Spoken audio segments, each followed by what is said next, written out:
Good morning. Economics B second year में आप देखिए भारतीय मुद्रा बाजार का ढांचा तथा उसके प्रमुख अंग। इसके पहले हमने बता दिया था मुद्रा बाजार एक उसकी महत्व क्या है, मतलब मुद्रा बाजार कैसी कैसी है, इसके अंतर्गत होता क्या है।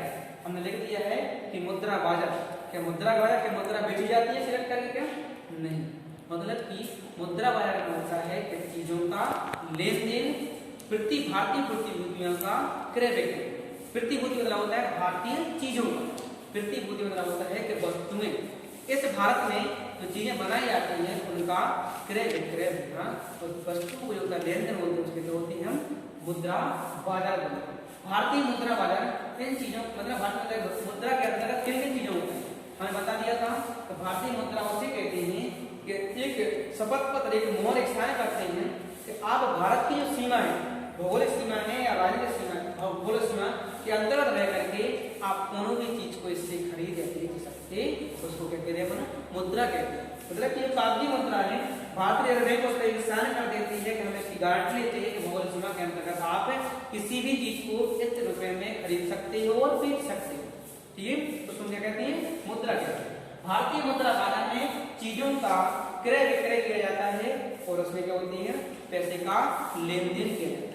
तो इसमें दो चीजों का होता है।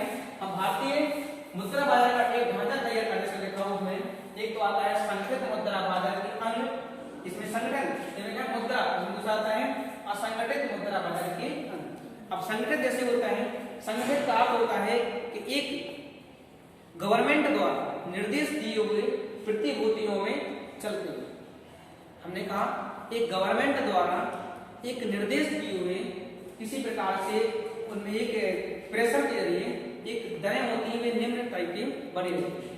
मतलब कि आज भारतीय स्टेट बैंक अपने लखनऊ जिले में अगर 5% ले रही होगी तो एमपी जो भारतीय स्टेट बैंक होगी वही 5% ही ले रही होगी, मतलब क्या है संगठित है। लेकिन जो अपने असंगठित है, आज महाराष्ट्र लखनऊ जिले में किसी गरीब किसान से 5% ले रहे हैं तो कोई इंसान अगर दूसरे शहर में जाएंगे तो वो किसान से 10% ले रहा होगा, क्या है पर का ये असंगठित। मतलब हमें एक संगठित और असंगठित में से ही बांट दिया है मुद्रा बाजार। इन सब चीजों मुद्रा से सब कुछ होता है। हमने बताया मुद्रा अगर मेरे जीवन में नहीं होगी तो हम किसी प्रकार की चीज को खरीद नहीं पाएंगे, ना कुछ नहीं ले पाएंगे, ना कुछ कर नहीं पाएंगे। इसी प्रकार से हमने मुद्रा बाजार को दो भाग में बांट दिया है, एक है संगठित मुद्रा बाजार के दूसरा है असंगठित। अपन इसमें देखते हैं संगठन में आता है पहला है भारतीय स्टेट बैंक एसबीआई। इसको हम 1955 में क्या हुआ था, इसका एक ही कंपनी हुआ था क्या नहीं, भारतीय स्टेट बैंक का 1955 में 1 जनवरी 1955 में इसका राष्ट्रीयकरण किया गया था। तो मतलब कि भारतीय स्टेट बैंक हमारा एग्जाम में देख चुके हैं कि अगर कानूनी तौर पर भारतीय रिजर्व बैंक ने क्या कर दिया, एक दर निर्धारित कर दी है कि आपने जिन व्यक्तियों को पैसा दिया था उस पर इतने % आपको रूल्स के अनुसार आपको पैसा देना है, इतने % को छूट भी देनी है। अगर वही छूट आज हम क्या करेंगे, यहाँ पर मतलब इस शहर में आप 5% छूट देते हैं तो आपको किसी दूसरे शहर में जाओगे तो वहां पर भी आपको 5% का छूट आपको देना पड़ेगा। कि भारतीय रिजर्व बैंक का क्या है, ये संगठित है, क्या है कि भारत में जितना जहां बैंक चल रही होंगी बैंक की तो सभी जगह पे जाने पड़ेगा, हमें एक संगठित रूप में रहता है कि पैसा को देना पड़ेगा। तो क्या है दूसरा मतलब भारतीय स्टेट बैंक एसबीआई। दूसरा आता है भारतीय स्टेट बैंक के 7 सहायक बैंक। 7 सहायक बैंक में हमें इसमें मतलब कि जो स्टेट बैंक है वो 7 सहायक बैंक है अपने कौन कौन से हैं। एक तो है गैर अनुसूचित बैंक, एक होता है निजी क्षेत्रीय बैंक, होता है राष्ट्रीयकृत, एक होता है विदेशी बैंक, एक होता है ग्रामीण क्षेत्रीय बैंक। मतलब इन सारे चीज बैंकों को मिलाकर के तो क्या हुआ, एक भारतीय स्टेट बैंक के 7 व्यवसाय मतलब सहायक बैंक बना दिए। क्योंकि हमें अगर स्टेट बैंक है अगर वो काम कर रही होगी एक जगह पे तो अलग अलग क्षेत्रों में अलग अलग जगह लेने पड़ेंगे, मतलब कुछ अनुसूचित भी हैं तो कुछ बड़े भी हैं। तो मतलब इन चीजों को इकट्ठा करना है, सारे पैसे को इकट्ठा करने के लिए इस बैंक के लिए 7 बैंक और खोले गए हैं स्टेट बैंक। नंबर तीसरा सभी व्यापारिक बैंक। अपने भारत देश में जितने भी व्यापारिक बैंक होंगे सबका राष्ट्रीयकरण कौन करेगा, भारतीय स्टेट। वो किस में आएगा पता है, संगठन में आएगा। आपको मालूम बता दिया जाए, मैं अवगत करा दूं आपके लिए कि भारतीय सभी व्यापारिक बैंक अगर पाकिस्तान की सीमा के किनारे पर व्यवसाय चल रहा होगा, व्यापार चल रहा होगा तो वहां पर उन्होंने कहा सीमा जैसी पार करेंगे तो आपसे 10% टैक्स ले लेंगे आपसे। और वही प्रक्रिया हम सोचेंगे पूर्व की तरफ त्रिपुरा के पास में एक व्यवसाय चल रहा होगा, वहां से कोई कहते हैं व्यवसाय करना है तो वहां पर कितने लेंगे आपसे 10% ही लेंगे। तो कितना है, सभी व्यापारिक बैंक एक जैसे नियमों का पालन करते हैं। वो होता है कौन सा, संगठित मुद्रा बाजार। क्या होता है, संगठित। इसमें क्या होते हैं, एक रूल्स जहां ये फॉलो कर देते हैं तो वही रूल्स सारे क्षेत्रों में फॉलो होते हैं, ना कि जैसे कि महाजन करते हैं कि यार 2% तो 3% मतलब ऐसा नहीं है। साहूकार भी सीधे करते हैं, किसी की चीजें वगैरह जमीन वगैरह होती है उसको गिरवी रख लेते हैं, तो उस उल्टा सीधा ज्ञान लगा करके उनकी जमीन को हड़प लेते हैं। ये होता है उनका असंगठित मुद्रा बाजार। जैसे कि किसी इंसान के लिए हमें यहाँ से कहीं दूसरी जगह जाना है तो हम सारा सामान तो ले जाएंगे, कितना सामान ले जाएंगे, जितना हम ले जा सकते हैं। इतने ऊपर के लिए कहीं मान लिया कि जमीन है क्या उसको उठा करके बाहर रख लेंगे, हम रख पाएंगे, नहीं रख पाएंगे। हमें उस जमीन को यहाँ पर बेचनी पड़ेगी, बेच करके हम वहां पर दूसरी जगह पड़ेगी। तो ये है मतलब अचल मुद्रा। मतलब जो साहूकार महाजन होते हैं तो हमारे पास से असंगठित तरीके से पैसे को वसूल लेते हैं, तो हमारे ऊपर क्या कर सकते हैं, कब्जे कर लेते हैं, हम नहीं कर पाते, मतलब किसी प्रकार काम नहीं कर पाते। असंगठित मुद्रा के बारे में आगे आते हैं।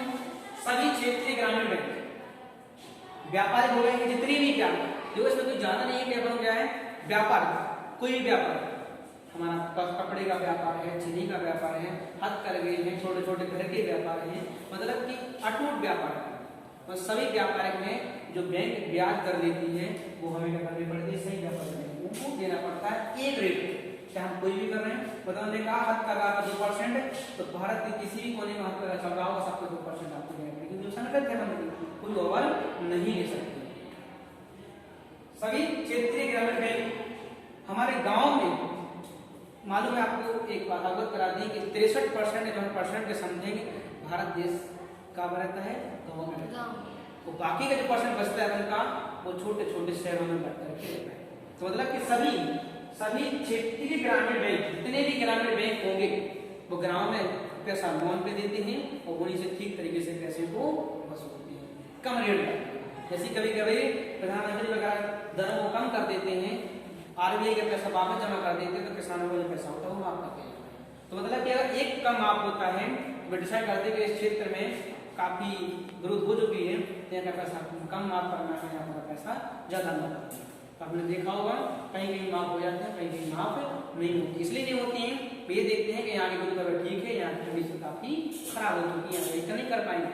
तो क्या है, सभी क्षेत्रीय ग्रामीण बैंकों के संकट होते हैं। आगे आते हैं नाबार्ड, जिसको बोलते हैं national bank of agriculture rural.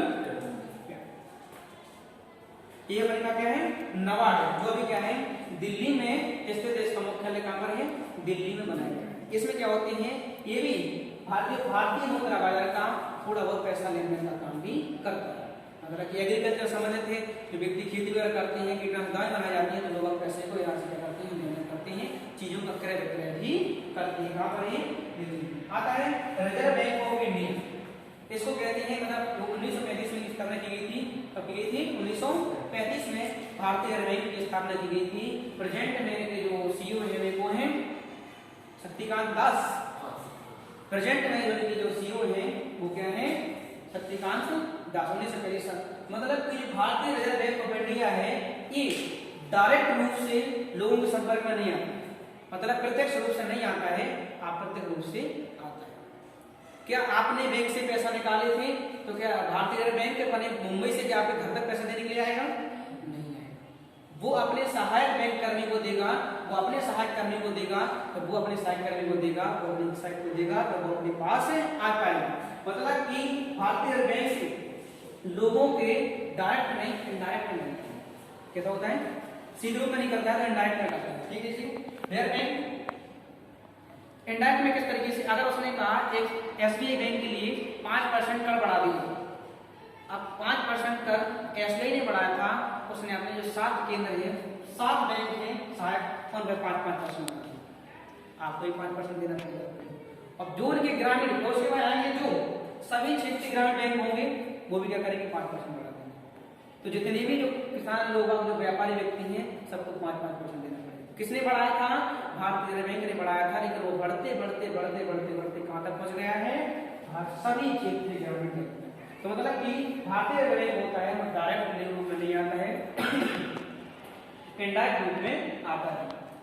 आते हैं भारतीय मुद्रा बाजार का ढांचा, उसके अंदर आते हैं असंगठित मुद्रा, जैसे बोलते हैं कि महाजन, जो बड़े बड़े राजा महाराजाओं यहाँ पर रहते हैं, महाजन जिनके पास बहुत बहुत बड़ी जमीन होती है, तो वे छोटे छोटे किसान या छोटे छोटे मजदूरों से क्या होते हैं, उनकी जीविका नहीं चल पाती है, तो साहूकार महाजन से क्या होते हैं, पैसे उधार ले लेते हैं, और उधार नहीं उनका चुका पाते हैं तो उनकी जमीनों को क्या होते हैं, हड़प लेते हैं, ऊंचे ऊंचे रेट दर लगा कर उनके पैसे को वसूल लेते हैं, वे महाजन होते हैं। साहूकार जो बड़े बड़े लोग होते हैं, उनके घर पे एक मुनि बैठा रहता है, आप देखोगे वो मुनि तो होते हैं साहूकार होते हैं, मतलब साहूओं के यहाँ किसी प्रकार से बड़े धनी परिवार के व्यक्तियों के घर पर काम करना एक मुनि कहलाती है, वो के साहूकार। इसी प्रकार की भी क्रिया होती है कि लोग बागों का पैसा बड़ी रेट पर के लेकर के वे किस तरीके से, मतलब कोई भी इंसान साहूकार के यहाँ पैसा कब लेने जाता है, मेरे को जरूरी है इस समय हम बैंक जाएंगे, बैंक में सर्वर नहीं चल रहा होगा, सर्वर चल रहा होगा, बैंक में पैसे नहीं होंगे, बैंक में पैसे होंगे तो कहेंगे पेट्रोल भरो, घर में आता नहीं है, तो क्या होता है, परेशान नहीं होता, वो ज्यादा सीधे साहूकार के पास वो कहता है कि हम 5% देंगे, चलो हटा 5% लेंगे, मेरे को परसेंट पैसा दो, और 5% जब पैसा ले लेते हैं तो बाद में 5% आपको लगता है बहुत भारी, हम नहीं दे पाते हैं, मिसाल ब्याज पर ब्याज लगा देते हैं, तो क्या होते हैं साहूकार फिर मेरे को क्या करना पड़ता है कि लास्ट में हमें अपनी जमीन जो होती है, जमीन में क्या होती है देना पड़ता है, हमें क्या होती है जी सब तो क्या होती है साहूकार। आती है सदाफसारी, इन दोनों के जो कंबाइंड होते हैं महाजन साहूकार होते हैं सरदार। ये लोग क्या करते हैं, आप लोगों ने देखा होगा असंगठित रूप में जो जुआ वगैरह होती है वो खेले थे, तो उसी प्रकार से ये पैसे को एक ग्रुप बना करके लोगों का बैठाते हैं, वहां को जुआ वगैरह खिलाते हैं, उनके साथ जो पैसा इकट्ठा होता है उसमें से कुछ दर पर लेकर के पैसे को अपने पास रखते हैं और कुछ में से वो बांटते हैं। 10 व्यक्ति खेल रहे हैं पैसे, उसमें 10 व्यक्तियों ने इकट्ठे पैसे में 10,000 रुपए लगाए, तो मतलब 1 लाख रुपए हो गए।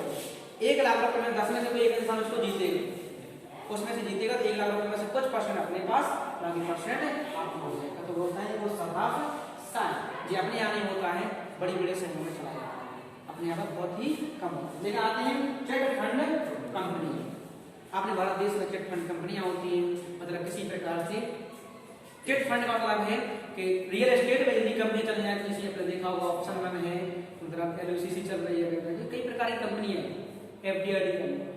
आपने कहते हैं कि मतलब मेरे बैंक में आप 500 रुपया, 1000 रुपया, 50,000 रुपया जितना आपसे हो सके उतने की आप मेरे इस बैंक में क्या कर लो पैसे की FDID खोल सकते हैं, हम आपको महीने के महीने आपको एक चेक पे लिख करके या कुछ पासवर्ड बना कर आपको हम दे देंगे। अभी तो मतलब पासवर्ड बनने लगी है, पहले आपको चेक ही बना करके दिया करते थे, आपने किस जमा करी हमने एक चेक बनाकर आपको दे दिए। इसी प्रकार से बैंक भी क्या करता था, आप पैसे जमा करते थे या फिर चेक बना करके दे देता था इसको। लेकिन अब क्या करने लगे हैं, अब पेट खराब जब तक खो जाया करती थी तो लोगों ने क्या कर दिया, पासवर्ड बनाना स्टार्ट कर दिया। कोई भी कंपनी तो उसका पुराना नाम चलता है चिट फंड कंपनी। अपने भारत देश में कितनी कंपनी चलती है हमको मालूम नहीं है, सिर्फ क्या है मान लीजिए असंगठित है, लोगों का पैसा आपने मालूम देखा होगा, जो रियल एस्टेट की कंपनियां होती हैं तो लोग वालों के लिए 5% अपनी बैंक होती है, ज्यादा से ज्यादा 5% बहुत हो गया, लेकिन प्राइवेट कंपनियां 18%, 12% की ब्याज से पैसे को लेती है। इतना पैसा लेकर के ये होती है